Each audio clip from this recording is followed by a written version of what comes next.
এই এই এই যায়, আমিও কি যাব কি? না, আমি একটু দাঁড়াই। ও, আমাকে যেতে বলছে। তো ভয় পাইছিলাম। যাক, আমিও যাই। সবাই যখন যাচ্ছে, এত ফুটওভার ব্রিজ থাকতে সবাই নিচে কেন? নিচে কেন যাচ্ছে? ফুটওভার ব্রিজ থাকতে বিআরটিসি মনে হয় যেন সে সবকিছু কিনে নিছে, পুরা রোডটাই মনে হয় বিআরটিসি কিনে নিছে, এরকম মনে হয়। যেখানে সেখান থেকে রোড পারাপার হচ্ছে।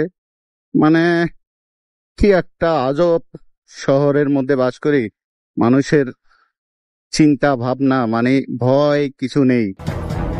আর দিন দিন যে অবস্থায় পরিণত হচ্ছে, কখন কোন ভয় ঢুকে যায় মনের মধ্যে বলা যায় না। আর ফেসবুক অনলাইনে তো ঢোকাই যায় না।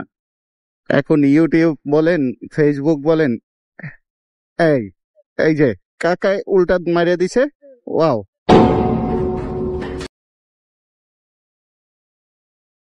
রোড কিন্তু পিচ্ছিল ভাই, টিপ টিপ বৃষ্টি হচ্ছে এই সময়, কিন্তু রোড পিচ্ছিল।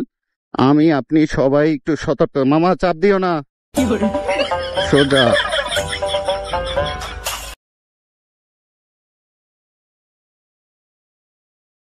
ও, তুমি কোথায় যাচ্ছ ভাইয়া? তোমরা হইলে আগামী দিনের ভবিষ্যৎ। তোমরা যদি ফুটওভার ব্রিজ না ব্যবহার করো তাহলে করবে কারা? তোমরা দেশ লিড দেবা, তোমরা দেশকে নেতৃত্ব দেবা, সেখানে যদি তোমরাই রোড পার হও, রোড মানে ফুটওভার ব্রিজ ব্যতীত রোড পার হও, এটা মানা যায় না। দেখছেন কত বড় বড় গর্ত? ঢাকা মহানগর বেকারি বিস্কিট ফ্যাক্টরি, এটা কি ফ্যাক্টরি? বুঝলাম না।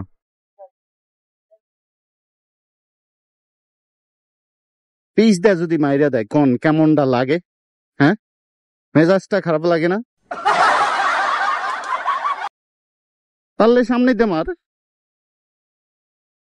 সরি অবশ্য, না আমার চোখ কিছু দেয় নাই, গোপরও দেখছে। আমি আজকে দেখমু কতক্ষণ লাগে।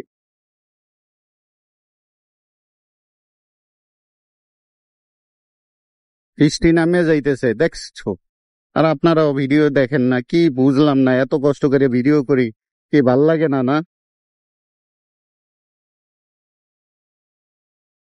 না, সুখ পাইলাম না।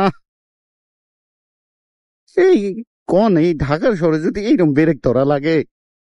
ও, এটা তো ঢাকার শহর। দূর ভাই, আপনারা বলবেন না আমি বলে মনে করেছি যে ইউরোপ কান্ট্রিতে ঢুকে গেছি, যেখানে বাইকে কোনো ব্রেক থাকবে না, কিছু না, ব্রেক ধরবো না, সোজা টানতে থাকবো খালি।